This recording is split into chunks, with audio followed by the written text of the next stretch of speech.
आज हम लोग पहला क्वेश्चन जो करने जा रहे हैं वो 2005 का है। 2005 ईयर में अगर किया था। A car starting from rest, एक कार है तो रेस्ट से स्टार्ट हो रही है, accelerates at a rate f through distance s।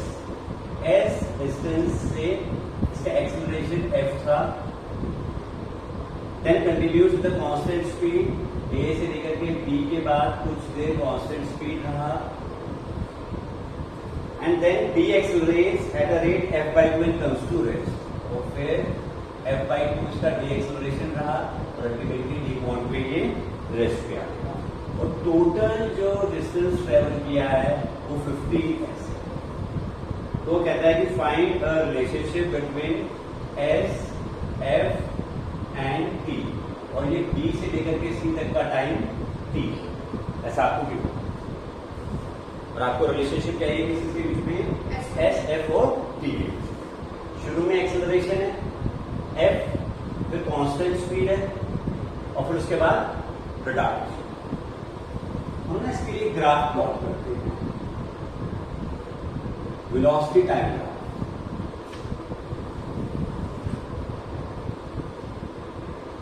तो मान लो कि t1 टाइम के लिए इसने एक्सेलरेट किया a से लेकर के,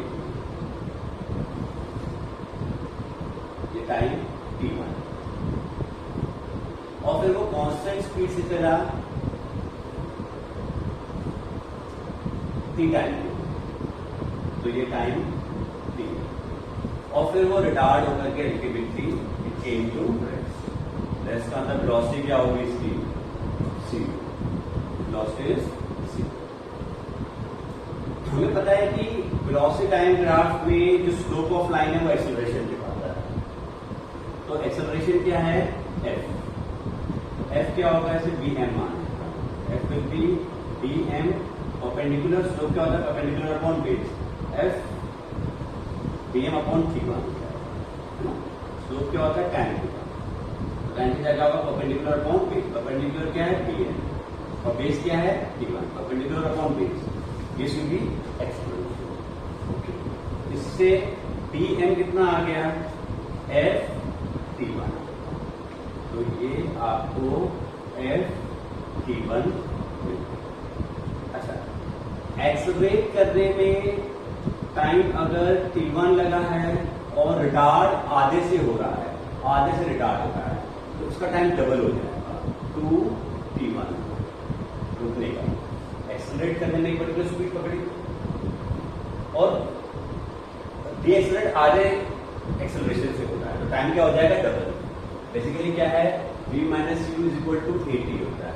तो दोनों में चेंज कितना है, यहां से लेके यहां तक और यहां से लेके यहां तक, चेंज वही है, velocity final minus velocity initial, दोनों केसेस में। तो ये कांस्टेंट अगर होगा तो अगर f आधा होगा तो टाइम डबल हो जाएगा। मतलब यहां पर अगर मैंने टाइम t1 लिया है तो यहां पर मैं टाइम 2t1। अब एरिया अंडर द ग्राफ क्या बताता है, डिस्प्लेसमेंट, जो कि आपको s दे रखा है। पहले वाले का डिस्प्लेसमेंट s, तो फिर क्या होगा, s इज इक्वल टू half into base t1 into altitude f t1, जिससे f t1 स्क्वायर किसके बराबर आ गया, 2s के बराबर आ गया। ये वाला एरिया कितना होगा, एरिया अंडर द ग्राफ। तो ये वाला लेंथ कितना है, f t1, और ये कितना है t1, तो f t1 इंटू t, यहाँ का डिस्प्लेसमेंट या डिस्टेंस हो जाएगा। और ये वाला क्या होगा, हाफ इंटू बेस, बेस कितना है 2t1 इंटू एल्टीट्यूड कितना है f t1, तो ये हो जाएगा f t1 स्क्वायर। तो इसका s है, इसका f t1 है, इसका f t1 स्क्वायर है, और टोटल डिस्प्लेसमेंट कितना दे रखा है आपको, 15s। तो आपको इससे ये पता लगा है कि f t1 plus s plus f t1 square किसके बराबर है, 15s के बराबर। लेकिन f t1 स्क्वायर किसके बराबर आप निकाल चुके हो, 2s। तो ये 2s हो जाएगा, ये 2s और ये s 3s हो जाएगा, उधर जाएगा तो माइनस 3s हो जाएगा। तो f t1 कितना बचेगा, 12s, और f t1 स्क्वायर कितना है, 2s। अपने को किस किस के बीच में रिलेशनशिप चाहिए, s यानी T1 को एलिमिनेट करना है, T1 को एलिमिनेट करना है। तो हम एक काम करते हैं, T1 की वैल्यू यहाँ से निकाल लेते हैं, कितना आएगा 12s/ft, उसकी वैल्यू उठा के यहाँ रख देंगे।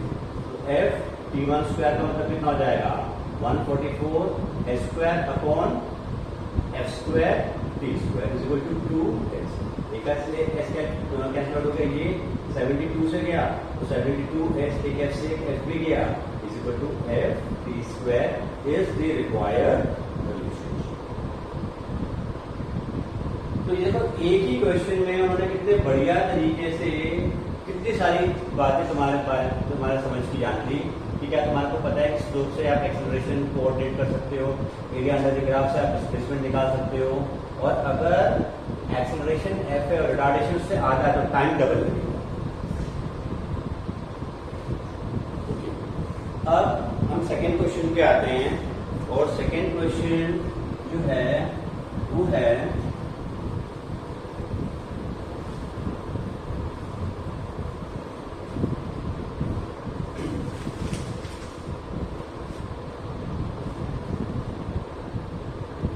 क्वेश्चन। देखो ये क्वेश्चन थोड़ा सा टफ क्वेश्चन है, फिर से आपको ये कहा जा रहा है body is at rest at x is equal to 0, यानी t इज इक्वल टू 0 पे x भी क्या है 0। ये 2008 का आया है। Body is at rest at x is equal to 0, at t is equal to 0 it starts moving in the positive x direction. ऐसे मूव करना चालू होता है positive x direction with a constant acceleration, इसका acceleration constant है। At the same time, another body passes through x is equal to 0, moving the positive acceleration with a constant speed। मतलब ये origin है। तो एक बॉडी का acceleration से चालू हुई और दूसरी इसी पॉइंट से एक कांस्टेंट स्पीड से मूव करनी चालू हुई, कांस्टेंट स्पीड से मूव करनी चालू हुई। The position of the first body is given by, तो ये फर्स्ट बॉडी है, इसकी पोजीशन मान लो क्या है x1 t, और जो सेकंड बॉडी है उसकी किसी भी टाइम t के बाद पोजीशन क्या है x2 t। तो वो कहता है कि आपको एक ग्राफ प्लॉट करना है x1 minus x2 versus t। तो ये चार ग्राफ देते हैं आपको, इनमें से एक चूज करना है, या तो ऐसे होगा या फिर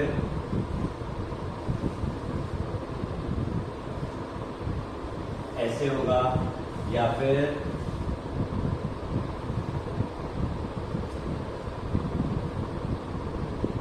ऐसे होगा, और लास्ट ग्राफ जो आपको दे रखा है वो दे रखा है कि ये ऐसे। आपको इन चार में से एक ग्राफ को चूज करके बताना है कि इसमें से क्या होगा।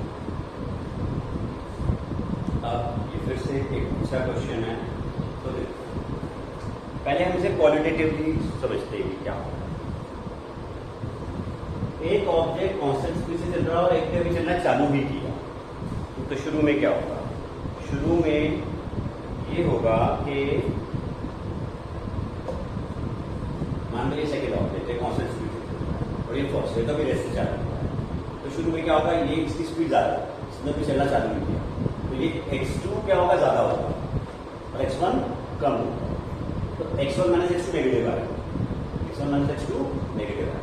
फिर धीरे धीरे करके इसकी स्पीड बढ़ेगी बढ़ेगी बढ़ेगी, एक वक्त पे दोनों की स्पीड क्या होगी, मतलब दोनों एक ही जगह पे आ जाएंगे, और उसके बाद ये इसकी स्पीड भी बढ़ती जाएगी, आगे निकल जाएगा और ये पीछे रह जाएगा। तब x1 ज्यादा हो जाएगा और x2 कम हो जाएगा, यानी कि शुरू में x1 माइनस x2 नेगेटिव आएगा कुछ देर तक, और उसके बाद फिर जाकर के वो पॉजिटिव। देखो इसमें तो x1 माइनस x2 शुरू से ही क्या है पॉजिटिव है, ये हो नहीं सकता। इसमें भी शुरू से क्या है पॉजिटिव है, तो ये हो नहीं सकता। इसमें भी शुरू में क्या है पॉजिटिव है, ये भी नहीं हो सकता। तो सिर्फ कौन सी पॉसिबिलिटी बची है, ये सिर्फ क्वालिटी के बेसिस पे आपने कुछ क्वांटिफिकेशन किया है, सिर्फ क्वालिटी के बेसिस पे आपने इसे वर्कआउट करना, ठीक है। ओके, क्वांटिटी में हम जाते भी नहीं। अब अगले क्वेश्चन पे आते हैं। ये क्वेश्चन 2009 में आया। तो देखो 2009 का ये क्वेश्चन है वो है consider a rubber ball freely falling to a height of 4.9 metre. एक rubber ball freely fall. Consider a rubber ball freely falling from a height of h is equal to 4.9 meter onto a horizontal elastic plate. तो ये elastic plate. Assume that the duration of collision is negligible and the collision with the plate is totally elastic. यदि यहाँ पर आएगा strike होगा तो strike होने के बाद भी वापस उसी स्पीड से जाएगा क्योंकि इलास्टिक प्लेट. फिर वापस कहाँ तक आएगा? यही तक आएगा. फिर नीचे गिरेगा और बार बार ये प्रोसेस चलता है. Then the velocity time graph as a function of time and the height as a function of time. तो आपको दो ग्राफ प्लॉट करने हैं इसमें. एक तो velocity time ग्राफ प्लॉट करना है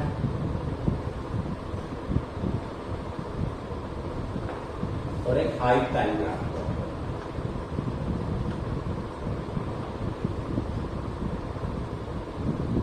एक्सेलरेशन थ्रू आउट कहाँ होगा? नीचे. इनिशियल वेलोसिटी क्या होगी? जीरो. इनिशियल वेलोसिटी क्या होगी? जीरो. कैपिटल छोड़ा है और शुरू में कहाँ जाएगा? ये नीचे की तरफ. ऊपर के डायरेक्शन को पॉजिटिव और नीचे के डायरेक्शन को अगर हम नेगेटिव लेते हैं, जो नॉर्मली ऐसा ही होता है, तो पहले इसकी वेलोसिटी नेगेटिव में बढ़ेगी.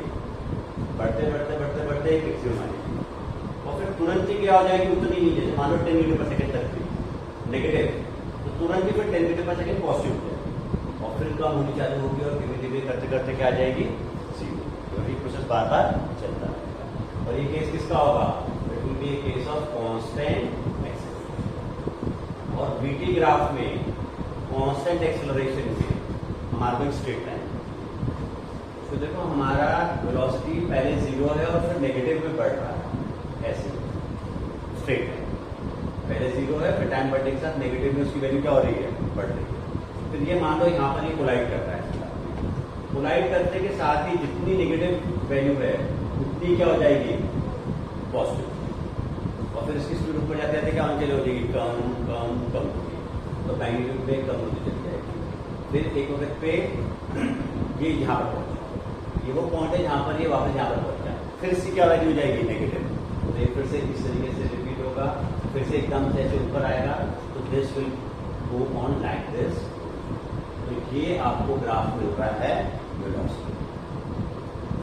और h आपका पहले सबसे ज्यादा है 4.9. जैसे मैं ओरिजिन मान रहा हूँ तो h 4.9. तो ये h कम होता चला जाता है. और g हमेशा क्या है? नेगेटिव है. तो g नेगेटिव होने पर हमें पता है कि ग्राफ किस तरीके का होता है. लेकिन शुरू में h कितना है? प्लस 4.9. तो यहाँ से आप चालू करोगे इस तरीके का आएगा. ये यहाँ पर पहुँच गया, कोलिजन हुआ. कोलिजन के बाद फिर ऊपर जाना चालू हुआ. तो फिर इस तरह से ये वापस जाएगा. फिर ये बार बार इसी चीज़ का रिपीटिशन होता चला. मैंने बताया था तुम्हारे को ग्राफ में कि एक्सेलरेशन टाइम ग्राफ में अगर a नेगेटिव है तो ग्राफ इस टाइप का होता है. तो this is the answer.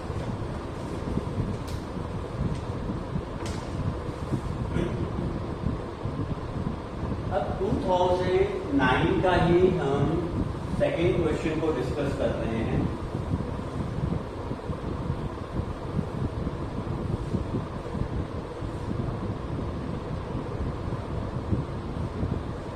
A particle has an initial velocity. Initial velocity आपके पास वेक्टर टर्म्स में दे रखी है 3i plus 4j and an acceleration of 0.4i plus 0.3j. तो कहता है 10 सेकेंड्स के बाद इसकी स्पीड कितनी होगी? स्पीड का मतलब मैग्नीट्यूड निकालोगे. तो हम इसमें वेक्टर टर्म्स में क्या इस्तेमाल कर सकते हैं? v is equal to u plus a. तो v वेक्टर टर्म्स को पहले निकाल लेते हैं. u कितना है? 3i plus 4j. a कितना है? 0.4i plus 0.3j into time कितना है? 10. तो ये 4 हो जाएगा और ये 3 है तो 7i. सिमिलरली ये 4j और ये 3j हो जाएगा तो 7j. तो वेलोसिटी या इसका मैग्नीट्यूड कितना होगा? It will be under root of 7 square plus 7 square 7 under root 2 और हमारे को कुछ यूनिट्स दे ही रखी, इसलिए विल राइट दिस मच। तो ये सिंपल सा क्वेश्चन था जिसमें वेक्टर टर्मिनोलॉजी का इस्तेमाल करना था। अब 2010 का आया हुआ एक क्वेश्चन को मैं डिस्कस कर रहा हूं क्योंकि आगे जाकर के फिर से किसी साल में रिपीट भी हुआ। तो ये क्या है, आपको देखा है कि वेलोसिटी जो है वो है के वाई आई प्लस एक्स जी, जहां के कांस्टेंट है और आपसे कह रहे हैं कि पाथ की इक्वेशन निकालना। पाथ की इक्वेशन का मतलब होता है एक्स और वाई के बीच का रिलेशन आपको निकालना है। तो ये क्वेश्चन आपको v दे रखा है क्या, k y i plus k x j, लेकिन v को आप क्या लिख सकते हो, v x i plus v y ये लिख सकते हो। तो किसी भी वेक्टर को उसका x component I plus Y component जी लिखा है। इसको अगर आप कंपेयर करो तो वी एक्स किसके बराबर है, के वाई, और वी वाई किसके बराबर है, के एक्स, यानी कि D x upon D t किसके बराबर आ गया, के वाई के बराबर आ गया, और d y by d t किसके बराबर आ गया, के एक्स के बराबर। आपको एक्स और वाई के बीच में रिलेशनशिप चाहिए, आप इन दोनों को डिवाइड कर दो, तो d y by d t upon d x by d t कितना हो जाएगा, के एक्स अपॉन के वाई। तो इससे d y upon d x किसके बराबर आ गया, एक्स अपॉन वाई। तो वाई डी वाई किसके बराबर आ गया, एक्स डी एक्स। तो आप इसे इंटीग्रेट करो, इंटीग्रेट करोगे तो y square upon 2 is equal to x square upon 2 plus constant आ जाएगा। 2 से मल्टीप्लाई करते हो तो y square is equal to x square plus y c which is a constant. ये आपको एक रिलेशनशिप मिल गया, यही आपको निकालना। यही क्वेश्चन एज सच रिपीट हुआ है, आगे देखना चाहिए। हाँ, मतलब मैथ्स में इन्वॉल्व रहती ही है। ओके, अब हम नेक्स्ट क्वेश्चन पे आते हैं और वो है 2010 का आया हुआ क्वेश्चन है ये। तो उसमें आपसे ना ग्राफ क्यों बने, पाथ क्यों बने, ऑब्जेक्ट ए से चालू हो रहा है और इस तरह से सर्कुलर पाथ लेता हुआ कि यहाँ पर किसी वक्त पे बी पॉइंट पर है, ऐसे चलता है।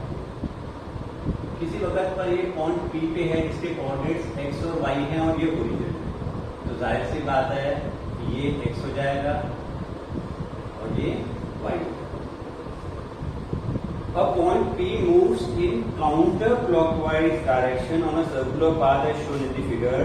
The movement of P is such that it sweeps out S is equal to distance दे रखा है t cube plus 5।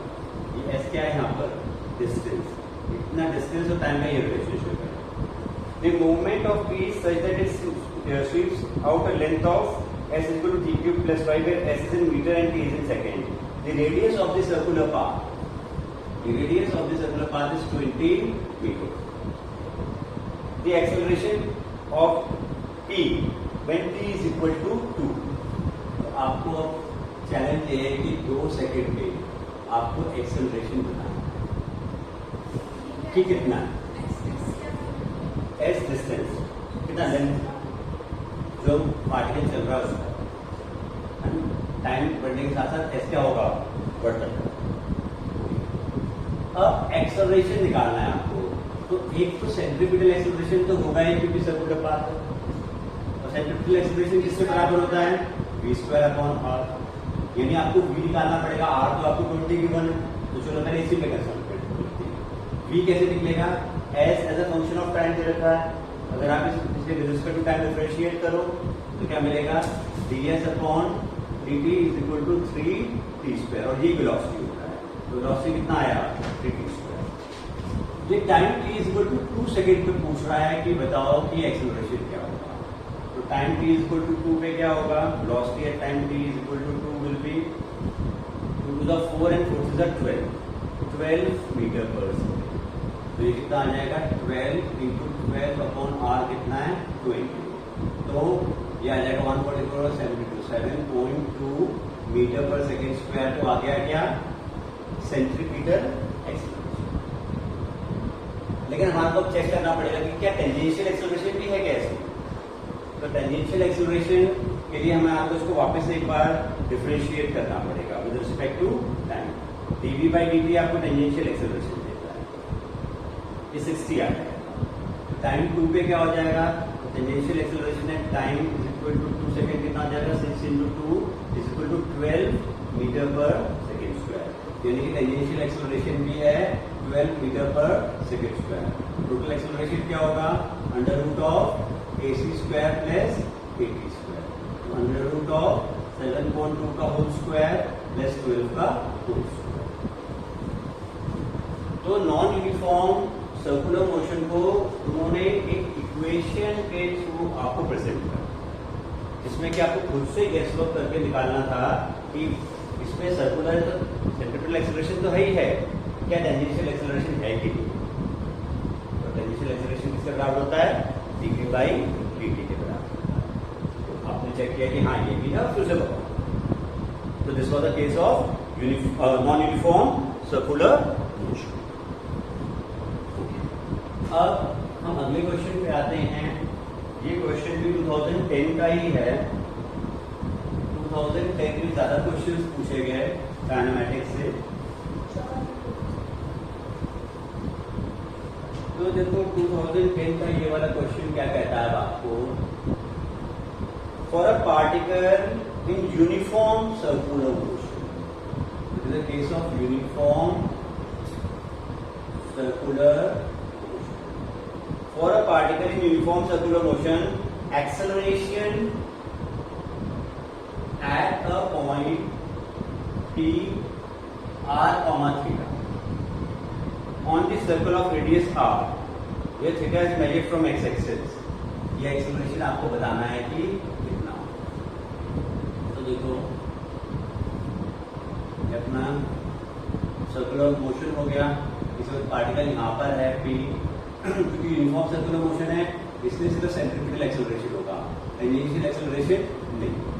Centripetal acceleration किस डायरेक्शन में होगा, टुवर्ड्स द सेंटर। और एक्स एक्सिस से ये कहता है एंगल कितना है थीटा।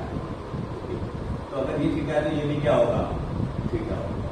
इसे मैं प्लस एक्स ले रहा हूँ और इसे प्लस वाई, जैसे नॉर्मली हम लेते हैं। तो ये वाला क्या हो जाएगा AC cos थीटा, और ये वाला क्या हो जाएगा AC sin थीटा।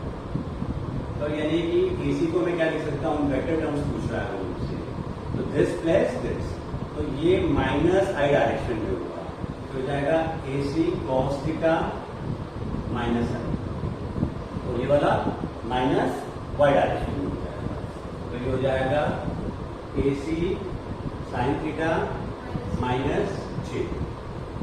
AC को आप कॉमन ले सकते हो दोनों से, इनफैक्ट नेगेटिव को भी कॉमन ले सकते हो, और AC v² अपॉन r होता है, तो v² upon r cos theta I plus sin theta J।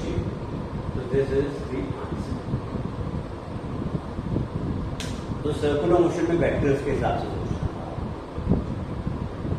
Circular motion में वेक्टर्स के एंगल से आपको सोचना।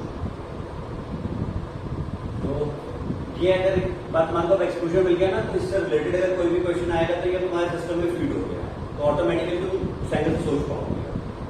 आज तक नहीं था तुम्हारे दिमाग में, तुम सोच भी नहीं सकते थे ऐसा भी हो सकता है क्या, लेकिन तुम सोच सकते। अब ये जो क्वेश्चन है ये 2010 का आया हुआ क्वेश्चन है। और कई बार क्या होता है, हम कुछ क्वेश्चंस में क्या देखते हैं, एक तरीका ये है कि आप आंसर निकालने के लिए सब कुछ वर्कआउट करो, और वो काफी लंबा पड़ जाता है, जिसकी जरूरत भी नहीं होती। अगर चारों आंसर्स डिफरेंट है तो कोई एक क्लू अगर ऐसा हो जो कि आपको एक आंसर तक पहुंचा दे, तो आपको और आगे वर्कआउट करने की जरूरत ही नहीं। ऐसा ही ये क्वेश्चन है, देखो इसे वर्कआउट करते।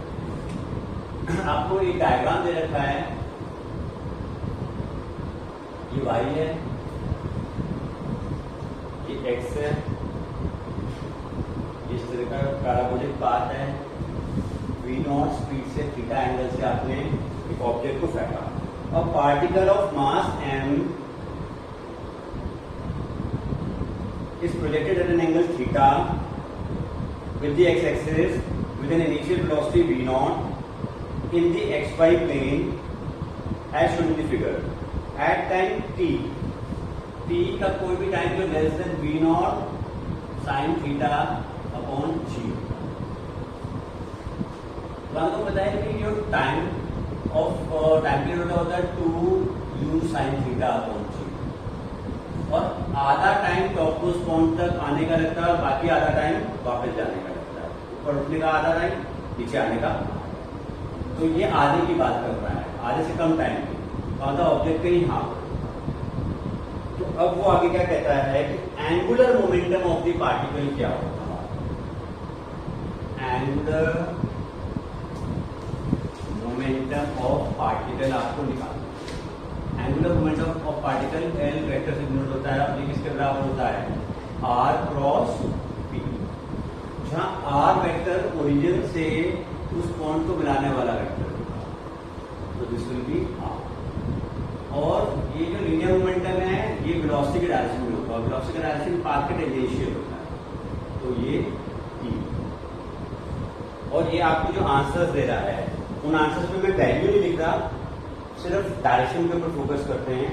तो पहले में माइनस जे डायरेक्शन बता रहा है, दूसरे में के, तीसरे में माइनस के, और चौथे में आर। अब हम क्रॉस प्रोडक्ट का रूल इस्तेमाल करते हैं। आपको पता है कि एल किसके बराबर है, आर क्रॉस आर ये है और पी ये है। आर क्रॉस पी के लिए हमें आपको हाथ ऐसे करना पड़ेगा, यही किसकी तरफ आ रहा है, अंदर की तरफ। अंदर की तरफ आने का मतलब कि क्या हो जाएगा, ये माइनस के, क्योंकि नॉर्मली हम एक्स ऐसे लेते हैं, वाई ऐसे लेते हैं और जेड ऐसे लेते हैं। तो माइनस के तो आता हमारा ऑप्शन सी आ गया। वैसे इसने कैलकुलेट करके दिखा रखा है, तो इसमें जो मैग्नीट्यूड है वो half m g v naught t square cos theta. यहाँ तक पहुंचने में आपको बहुत समय लग जाएगा। अतः मैं तुम्हारे को आइडिया देता हूँ कि कैसे पहुंचते हैं। देखो ये P, पहले हम V पे सेपरेट कर लेते हैं। V क्या होगा, Vx और Vy। V will be equal to Vxi plus Vy। Vx कितना होगा, तो x डायरेक्शन का वेलोसिटी चेंज नहीं होती, v नॉट cos थीटा, तो यहाँ पे कितना होगा, v नॉट cos। तो ये आ जाएगा v not cos theta y। और Vy क्या हो जाएगा, तो ये क्या है, v नॉट साइन थीटा, ये इनिशियल वेलोसिटी y डायरेक्शन। तो अगर हम y डायरेक्शन में लगाएं v is equal to u plus k, तो vy कितना आएगा, तो uy कितना है, v नॉट साइन थीटा, और a कितना है, माइनस जी, तो माइनस जी इंटू q। साथ में आपको लिखना पड़ेगा v naught sine theta minus g T, और ऊपर की तरफ है तो ये आपका v है। अब आप इसे मास से मल्टीप्लाई करोगे तो ये आपका P आ जाएगा, तो ये तो P आ गया। अब हमें कंसंट्रेट करना है R, तो ये बेसिकली R क्या होगा, xi plus yj, xi plus yj will be equal to R है xi प्लस yj। xi क्या होगा, तो मान लो t टाइम लगा यहाँ से लेके यहाँ तक पहुंचने का, एक्स डायरेक्शन में ट्रैवल किसने कराया, वी नॉट कॉस थीटा ने, कितनी देर के लिए, टी टाइम के लिए। तो ये एक्स कितना हो जाएगा, v naught cos theta into t i. और वाई कितना होगा, तो वाई के लिए हम इस्तेमाल करते हैं s is equal to u t plus half a t square. तो यू कितना है, वाई डायरेक्शन की बात करें तो v naught sine theta into t plus half और माइनस जी टी स्क्वायर। तो ये हमारा बेसिकली वाई आ गया। तो वाई जे क्या होगा, it will be v naught sine theta into t minus half g t square g. तो ये आपका आर आ गया, ये आपका पी आ गया। अब आप क्या कर सकते हो, आर क्रॉस पी करके और ये मैग्नीट्यूड भी निकाल सकते हो। तो कितना लंबा हो गया, लेकिन उसकी जरूरत नहीं है कैलकुलेट करने की, पॉइंट। आप इस तरह से कैलकुलेट कर सकते हैं। ओके, अब हम अगले सवाल पे आते हैं। ये सवाल फिर से डिफरेंशिएशन इंटीग्रेशन के ऊपर बेस्ड क्वेश्चन है, कैलकुलस के ऊपर बेस्ड क्वेश्चन है। 2011 में आया हुआ क्वेश्चन है। आपको दे रखा है कि an object moving with the speed of 6.25 metre per second की स्पीड से एक ऑब्जेक्ट मूव कर रहा था और वो डी एक्सेलरेट हो रहा है इस तरीके से, dv by dt is equal to minus 2.5 under root v के हिसाब से वो नेगेटिव साइन ये शो कर रहा है कि डी एक्सेलरेशन स्पीड डाउन हो रहा है। तो इस तरह से स्पीड डाउन हो रहा है और वो पूछता है कि कितने टाइम के बाद वो रेस्ट पे आ जाएगा, यानी वेलोसिटी क्या हो जाएगी, 0। ये आप निकाल करके तो अब हम इसको यूज करते हैं। dv अपॉन में अंडर रूट v करूंगा, ऊपर ले जाऊंगा तो v to the power minus 1/2 to minus 2.5 integrate कर देते हैं। तो इंटीग्रेट करेंगे तो यहाँ टाइम 0 पे वेलोसिटी कितनी है 6.25 और टाइम t पे वेलोसिटी क्या है 0। जब वो रेस्ट पे आता है तब का टाइम फाइंड करना है। क्वेश्चन की स्पीड कितनी दे रखी थी 6.25। तो ये v to the power minus 1/2 plus 1 upon 1 करेंगे तो v टू द पावर 1/2 यानी अंडर रूट v और नीचे 1/2 करेंगे तो ऊपर आ जाएगा 6.25 इक्वल टू माइनस 2.5। dt का क्या हो जाएगा t 0 से t। तो ये 0 आएगा, पहले तो 0 हो जाएगा, फिर minus 2 under root 6.25 25 upon 100 equal to minus 2.5 into t। ये नेगेटिव से नेगेटिव कट गया, ये हटा तो ये 10 आ गया। अगर 100 को स्क्वायर रूट से बाहर लेके आओगे तो 10 ही आएगा और 625 को स्क्वायर रूट से बाहर लेकर के आओगे 25 ही आएगा। ये t कितना आ गया 2 सेकंड। काफी अच्छे लेवल के क्वेश्चन हैं और आपका आज मतलब आपके दिमाग में एकदम क्लियर कंसेप्ट होना चाहिए, मैथ स्ट्रॉन्ग होना चाहिए, तभी आप 2 मिनट में एक क्वेश्चन को हैंडल कर सकते हो। ऐसे क्वेश्चन करने के लिए 2 मिनट मिलते हैं। तो जेई मेंस में तो बाकायदा 2 मिनट मिलेंगे आपको और नीट में क्योंकि 1 ही मिनट मिलता है इसलिए ऐसे क्वेश्चन से हल्के क्वेश्चन हैं। ओके, फिर एक अगले क्वेश्चन पे आते हैं। ये भी 2011 का क्वेश्चन है। तो मैं पहले सिचुएशन बताता हूँ हमारे को कि देखो एक स्प्रिंकल, तुमने देखा होगा कई जगह पर स्प्रिंकलर लगा होता है, उसमें पानी सब तरफ निकलता है, गार्डन्स वगैरह में लगा होता है ना। तो एक पर्टिकुलर एरिया को क्या करता है पानी कवर कर देता है, कुछ कम स्पीड से निकलता है, कुछ ज्यादा स्पीड से निकलता है, कुछ और ज्यादा स्पीड से निकलता है, वैसे घूमता भी रहता है। तो इससे क्या होता है पर्टिकुलर एरिया कवर होता है, उसका कितना एरिया ये कवर करेगा मैक्सिमम। तो मैक्सिमम में एक वाटर ड्रॉपलेट निकला तो ये रेंज मैक्सिमम लेनी पड़ेगी आपको।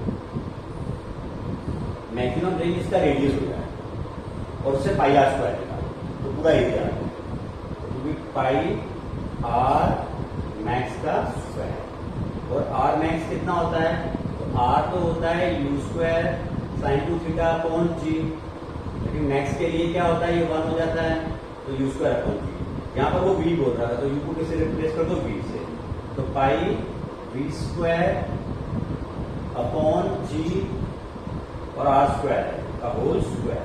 तो आंसर क्या आएगा पाई 4 upon g square is complete area जिसको ये स्प्रिंकल कवर करता है।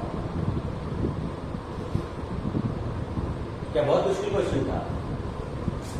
इसी का आर मैक्स का कंसेप्ट लगाना था, पाई आर स्क्वायर लगाना था। ओके, फिर हम अगले क्वेश्चन पे आते हैं। ये भी 2011 का आया हुआ सवाल है।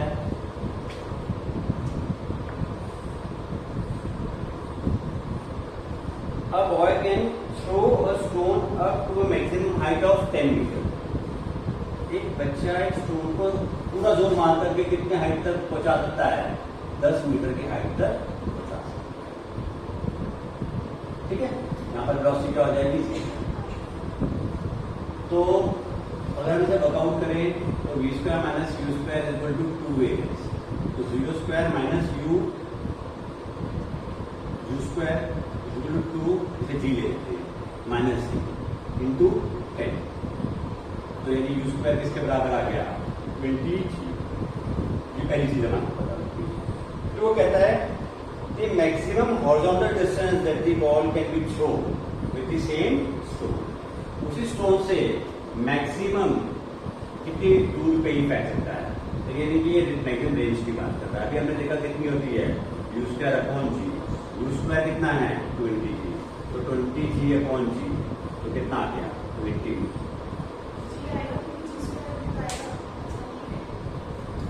तो आपने पहले इंफॉर्मेशन से उसकी मैक्सिमम स्पीड निकाली जिससे वो थ्रो कर सकता है, और फिर उसको सेकंड इंफॉर्मेशन में यूज कर लिया जिसमें वो मैक्सिमम रेंज हर शहर के भी दूसरे बैठ सकता है।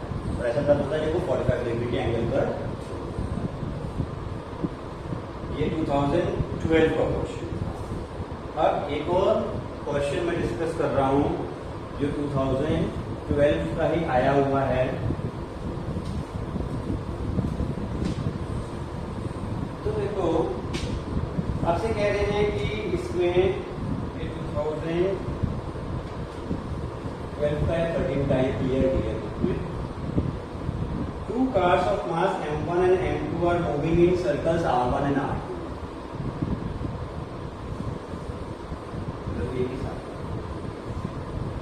वो मेरा कंसेप्ट है लेकिन मैं बना रहा हूँ कंसेप्ट अलग भी बना सकता हूँ। मास m1 रेडियस r1 में चक्कर काट रहा है, मास m2 रेडियस r2 में चक्कर काट रहा है। Two cars of mass m1 and m2 are moving in circles of radius r1 and r2 respectively. Their speeds are such that they make complete circles in the same time. Complete circle same time का मतलब time period क्या होगा same. पूरा circle same time में circular time होता है capital T. तो capital T क्या है सेम। तो ओमेगा किसके बराबर होता है 2π/t। यानी ओमेगा भी क्या हो जाएगा इन दोनों की एंगुलर स्पीड्स क्या है सेम। अब वो कहता है रेशियो ऑफ सेंट्रीपिटल एक्सेलरेशन क्या होगा ac1 upon ac2। Centripetal acceleration को हम v स्क्वायर अपॉन r में लिख सकते हैं या r ओमेगा स्क्वायर में लिख सकते हैं। यहाँ ओमेगा कांस्टेंट है तो मैं ओमेगा का इस्तेमाल कर रहा हूँ। तो r1 omega square upon r2 omega square यानी क्या आ गया r1 अपॉन r2 आ गया। जी आपको निकालना था रेशियो, एक ऑप्शन r1 अपॉन r2 दे रहा है।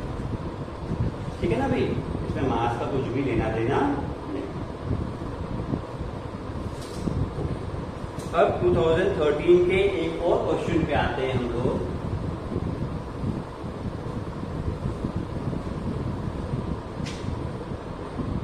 आपको दे रखा है कि a projectile is given with an initial velocity. एक प्रोजेक्टाइल की इनिशियल वेलोसिटी आपको दे रखी है कितनी है, it is I + 2j metre per second. और projectile has an initial velocity I cap + 2j cap metre per second where I is along the ground and j is along the vertical if g is 10 metre per second square. g को 10 metre per second square कह रहा है। तो the equation of trajectory क्या होगा, तो हम जानते हैं इक्वेशन ऑफ ट्रैजेक्टरी क्या होती है y = x tan theta minus half g x square upon u square cos square theta होती है। ये क्या होता है u cos theta u x, u y क्या होता है u sine theta. I component यहाँ पर यू कॉस थीटा और यहाँ पर आई कंपोनेंट 1 है, यानी कि यू कॉस थीटा किसके बराबर है 1। और इस तरह से यू वाई 2 है, यानी कि यू साइन थीटा किसके बराबर है 2। उन दोनों को मैं डिवाइड कर दूँ तो tan थीटा कितना आ जाएगा 2। तो y = 2x माइनस हाफ जी को कहता है 10 ले लो और ये u cos थीटा का होल स्क्वायर है। तो u cos थीटा कितना है 1, तो 1 स्क्वायर। तो y = 2x minus 5x square is the answer. This is the equation of the trajectory. ज्यादा मुश्किल था। जितने ज्यादा ऐसे क्वेश्चंस के एक्सपोजर मिलते चले जाएंगे तुम्हारा एक तो कॉन्फिडेंस लेवल बढ़ता चला जाएगा और दूसरा इससे मिलता जुलता है कोई भी सवाल आएगा तो you be able to handle it more confidently and quickly. भाई दो तरीके हैं, या तो हथियार डाल के बैठ जाओ, बहुत मुश्किल है, समझ नहीं आ रहा, हो नहीं पाएगा, तो यूर आउट ऑफ गेम्स। या फिर क्या है, डटो, सब डट रहे हैं, क्या सबके लिए हलवा है क्या, ये किसी के लिए हलवा नहीं है। तो ये तो जो वॉरियर है ना, तगड़ा वाला वॉरियर, जो कहता है कि आई वोंट गिव अप। मेरे पास कोई लड़की का खेल होता था, नाम नहीं बता रहा मैं, मेरे हिसाब से वो एक जस्ट अबव एवरेज स्टूडेंट था, और जेई मेंस में मेरे हिसाब से उसका कुछ ज्यादा दूर दूर तक स्कोप भी था। मैं तो सोचता था कि उसका पता नहीं 3-4 लाख का रैंकिंग आएगी।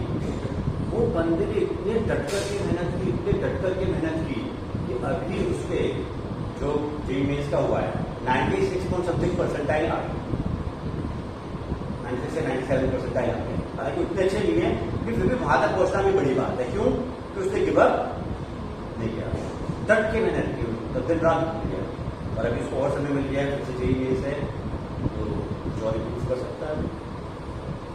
एनीहाउ, अब हम लोग और आगे बढ़ते हैं, और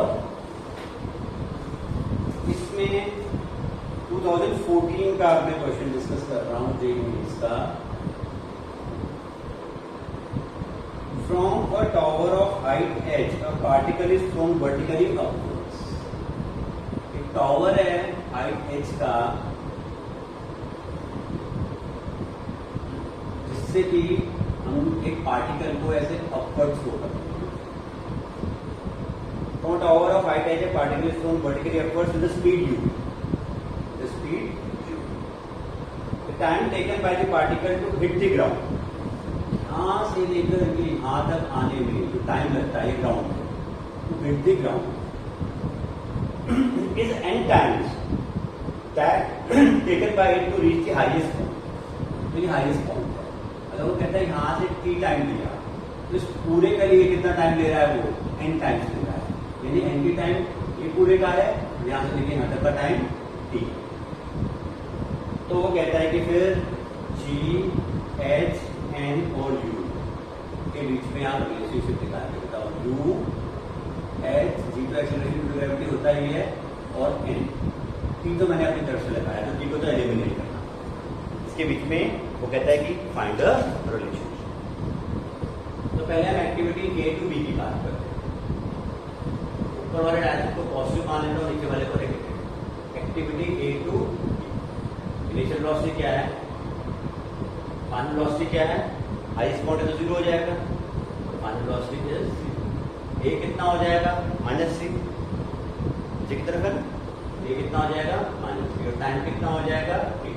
तो क्या हो जाएगा, v is equal to u plus a, तो 0 is equal to u minus g t हो जाएगा। तो इससे t क्या आ जाएगा, u/g। अब एक्टिविटी A से लेकर के C तक मैं दर्ज करता हूँ, पूरी activity A to C activity. Initial velocity क्या है, plus c, acceleration due to gravity पूरे वक्त नीचे है, तो माइनस c।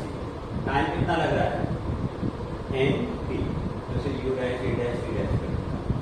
और फाइनल वेलोसिटी में मेरा कोई इंटरेस्ट नहीं है, डिस्प्लेसमेंट में है, तो यहां से लेकर के यहां तक डिस्प्लेसमेंट जो होगा, यहां से चालू हुआ, फाइनली ये इनिशियल पॉइंट है और ये फाइनल पॉइंट है, तो डिस्प्लेसमेंट ये हो गया नीचे की तरफ।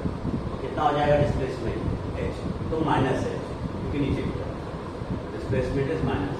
क्या इस्तेमाल कर सकता हूँ मैं यहाँ पर, h is equal to ut plus half at square.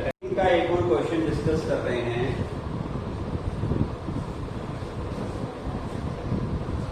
आपको ये कहा जा रहा है कि 2 stones are thrown up simultaneously from the edge of a cliff to 40 meter high। 240 metre high एक क्लिफ है, और आप 2 स्टोन्स को ऊपर प्रोजेक्ट कर रहे हो, और एक को कर रहे हो आप 10 मीटर पर सेकेंड की स्पीड से, और एक को आप कर रहे हो 40 मीटर पर सेकेंड की स्पीड से। Which of the following graph best represents the time variation of the relative position of the second stone with respect to first stone? ये second stone y2 है किसी वक्त पे, first stone y1 है किसी वक्त पे, उनका relative position का मतलब y2 minus y1 versus time का ग्राफ है। तो आपको 4 ग्राफ गिवन है, आपको बताना है कि इन 4 ग्राफ में से कौन सा बेस्ट सिचुएशन को बताता है। ऐसे ग्राफ्स वगैरह के सवाल आते हैं ना, तो आपको एलिमिनेशन मेथड इस्तेमाल करना चाहिए। एलिमिनेशन का मतलब ये तो हो नहीं सकता, ये तो कट गया, ये भी नहीं हो सकता, ये भी कट गया, ऐसे काटते चले जाओ, जो बच गया उसको ऊपर कर सकते हैं। तो देखो इसमें आपको ये ऑप्शन है, ऐसे और फिर ऐसे, ऐसे और फिर ऐसे, ऐसे और ऐसे, ऐसे और ऐसे। और ये पहले के चारों के पैरामीटर सेम है, सबके क्या हैं 240 और 8, पहले सबके 240 और 8। तो इसका मतलब ये हो गया कि पहला वाले चीज पे कंसंट्रेट करना, उसके ऊपर कुछ भी वर्कआउट करना is a share wastage of time. कि सब पे क्या है वही 240 और वही 8, ये स्मार्टनेस है। वही 240 वही 8 और वही 240 और वही 8 और यहाँ ये स्ट्रेट लाइन। अब इससे पहले क्वालिटेटिव भी डिस्कस करें। तो देखो विजुलाइज करते हैं, ये अपना ग्राउंड है, मतलब यहाँ इस जगह पर ग्राउंड है, और ये अपना टॉप है। एक को 10 की स्पीड से फेंका, एक को 40 की स्पीड से, तो क्या होगा, ये तो जल्दी से अपना वेलोसिटी छोड़ देगा, 0 पे आ जाएगा। ये तो ऊपर जा रहा होगा तब भी, तो ऐसे शुरू होगी ऐसे, और ये तो नीचे गिरना चालू हो जाएगा, ये भी ऊपर जाएगा, और ये ऐसे करके ये पहले जमीन पे पहुंच जाएगा, और ये भी नीचे आ रहा होगा, ये सिचुएशन होगी।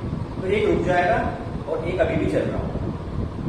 जो चल रहा होगा उसमें हाफ GT² मतलब एक्सीलरेटेड होगा, और एक्सीलरेशन अगर है तो आपको स्ट्रेट लाइन तो मिलेगी, स्ट्रेट लाइन मिलेगी।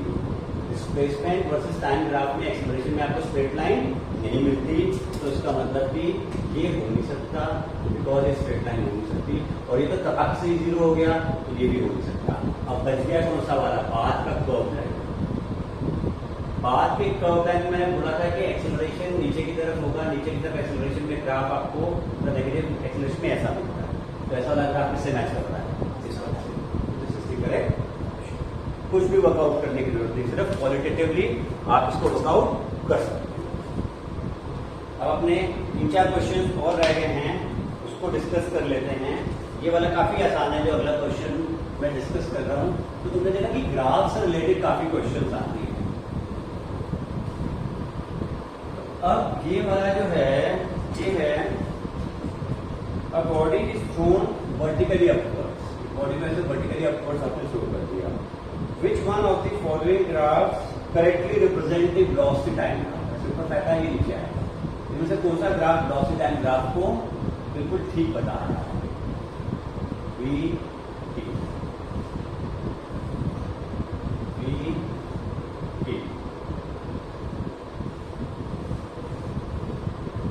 V T V T चार ग्राफ आपको दे रखिए, और एरो ये शो कर रहा है कि पहले ये वाला पार्ट क्लियर, दूसरा वाला पार्ट। एक्सीलरेशन पूरे वक्त नीचे की तरफ है, कि फोर्स नीचे की तरफ है, इसलिए एक्सीलरेशन भी नीचे की तरफ है। यानी कि VT ग्राफ पे स्लोप है वो एक्सीलरेशन में जाता है, और एक्सीलरेशन जो है वो G के बराबर, -G के बराबर है, वो थ्रो कांस्टेंट है। और माइनस का मतलब तुम्हारे को पता होगा कि ऑब्ट्यूस एंगल बनता है। स्लोप अगर नेगेटिव है तो एंगल यहां से ऑब्ट्यूस होता है, पता है तुम लोगों को। स्लोप अगर जैसे y = mx+c होता है ना, ये स्लोप होता है। अगर एक्यूट एंगल बन रहा है, पॉजिटिव y एक्सिस से लेते हैं हम एंगल, अगर ये एंगल एक्यूट है तो ये m पॉजिटिव होता है। और अगर ये एंगल पॉजिटिव y एक्सिस से ये अगर ऑब्ट्यूस है, यानी 90 क्रॉस कर गया, तो तब ये m जो है वो नेगेटिव। तो ये स्लोप है, ये स्लोप होता है। स्लोप नेगेटिव का मतलब ऑब्ट्यूस होगा, यहाँ से ऐसे होगा, और स्लोप सेम रहेगा, इसलिए ये वाला ग्राफ सही डिपिक्ट करता है। स्लोप एक्सेलरेशन कहाँ है, नीचे की तरफ है। ऊपर जाते वक्त भी और नीचे आते वक्त भी एक्सेलरेशन नीचे की तरफ भी है।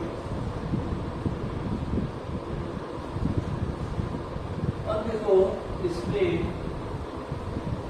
इतना सिंपल क्वेश्चन आ गया रिवर स्विमर प्रॉब्लम का, वो कहता है कि the stream of river is flowing with the speed of 2 kilometre per hour. Velocity of river is 2 kilometre per our.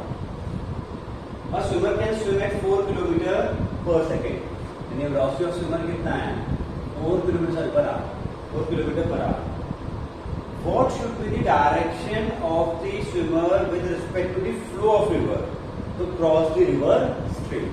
इसे रिवर से स्ट्रेट ट्रैवल करना है। अगर उसको रिवर स्ट्रेट ट्रैवल करना है, what should be the direction of the swimmer with respect to the flow of the river? तो ये एंगल आपको, तो अगर आप इसको 2 पार्ट में सॉल्व कर दो तो ये क्या हो जाएगा? अगर ये वाला एंगल तो चलो आपको निकालना है, इसको मैं अल्फा मान, तो ये क्या हो जाएगा? वीएस कॉस अल्फा, ये वाला वीएस साइन अल्फा। और इसको अगर स्ट्रेट ट्रैवल करना है तो ये दोनों इक्वल होने चाहिए। तो यानी वीएस साइन अल्फा किसके बराबर होना चाहिए? V r. यानी साइन अल्फा क्या होना चाहिए? V r upon v. V r कितना है? 2 और वीएस कितना है? 4। तो कितना आ गया? 1/2। 1/2 कब आता है? जब ये कितना हो? 30। ये एंगल कितना है? 30। और ये कितना है? 90। तो ये कितना आ जाएगा? 90 प्लस 30 इज इक्वल टू 120। तो आपको ये बात ध्यान देनी थी इस पे कि रिवर के फ्लो के रिस्पेक्ट में पूछ रहा है कि एंगल क्या हो।